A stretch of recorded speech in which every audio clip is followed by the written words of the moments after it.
Digital रुपए में कर पाएंगे जल्द ही लेन देन। 1 दिसंबर से इन शहरों में शुरू हो रहा है ट्रायल। नमस्कार, मैं रश्मि पांडे और आप देख रहे हैं हापुड़ हलचल। डिजिटल रुपए में आम आदमी कब से लेन देन कर पाएंगे, ये सवाल पिछले 1 महीने से चर्चा में है। रिजर्व बैंक ऑफ इंडिया जिस रफ्तार के साथ डिजिटल करेंसी पर काम कर रहा है, उससे उम्मीदें बन गई हैं कि वह दिन दूर नहीं जब गांव में बैठा एक किसान भी डिजिटल रुपए में लेन देन कर पाएगा।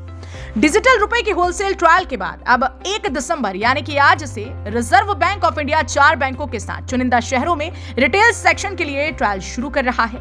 अभी हम भारतीय रिजर्व बैंक की तरफ से जारी 100-200 रुपए के नोट्स और सिक्के का उपयोग करते हैं। इसी का डिजिटल स्वरूप ही डिजिटल रुपए कहलाएगा।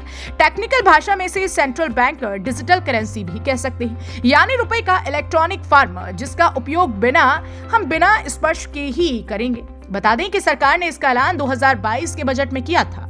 Of a central bank digital currency will give a big boost to digital economy. It is therefore proposed to introduce digital rupee using blockchain and other technologies to be issued by the Reserve Bank of India. जब हमें कोई सामान खरीदना और बेचना होता है तो हम आपस में RBI के द्वारा जारी नोट्स के जरिए लेन देन कर लेते हैं, लेकिन डिजिटल रुपए में कोई फिजिकल नोट तो रहेगा नहीं। फिर कैसे लेन देन होगा? तो जवाब है ई वॉलेट के जरिए। सरल भाषा में कहा जाए तो डिजिटल तिजोरी। ग्राहक अपने बैंक से अनुरोध करके अपना ई वॉलेट एक्टिव करवा पाएंगे। इसी ई वॉलेट में आपका डिजिटल रुपया सुरक्षित रहेगा। सामान्य नोट की तरह डिजिटल रुपया भी बैंकों से ही मिलेगा। रिजर्व बैंक ऑफ इंडिया पहले इसे बैंकों को देगा, फिर बैंक इसे ग्राहकों के ई वॉलेट में ट्रांसफर कर सकेंगे। हाँ, डिजिटल रुपए से सिर्फ पर्सन टू पर्सन ही नहीं, पर्सन टू मर्चेंट भी पैसा भेजा जाएंगे।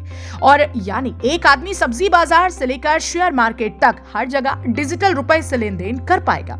रिजर्व बैंक ऑफ इंडिया की तरफ से जारी प्रेस रिलीज में कहा गया है कि इसके लिए 8 बैंकों का चयन किया गया है, लेकिन शुरुआती दौर में state bank of India, ICICI bank, yes bank और IDFC बैंक के साथ ट्रायल शुरू किया जाएगा। Bank of Baroda, Kotak Mahindra bank, HDFC bank और यूनियन बैंक इस ट्रायल के बाद का हिस्सा होंगे। बता दें कि रिटेल ट्रायल पहले मुंबई, नई दिल्ली, बेंगलुरु और भुवनेश्वर में शुरू होगा। बाद में इसका विस्तार अहमदाबाद, गंगटोक, गुवाहाटी और हैदराबाद, इंदौर, कोची, लखनऊ, पटना और शिमला तक किया जाएगा।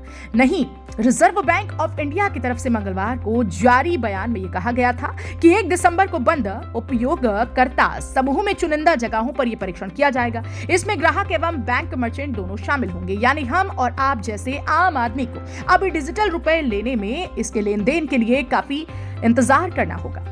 डिजिटल रुपए के फायदे क्या होंगे, आइए आपको बताते हैं। पेपर नोट को प्रिंट करने में होने वाले खर्च में कटौती होगी। अभी भी मार्केट में कई बार नकली नोट देखने को मिल जाता है, लेकिन यहाँ नकली डिजिटल रुपए जारी करने की संभावना न के बराबर रहेगी, क्योंकि यह टोकन आधारित होगा।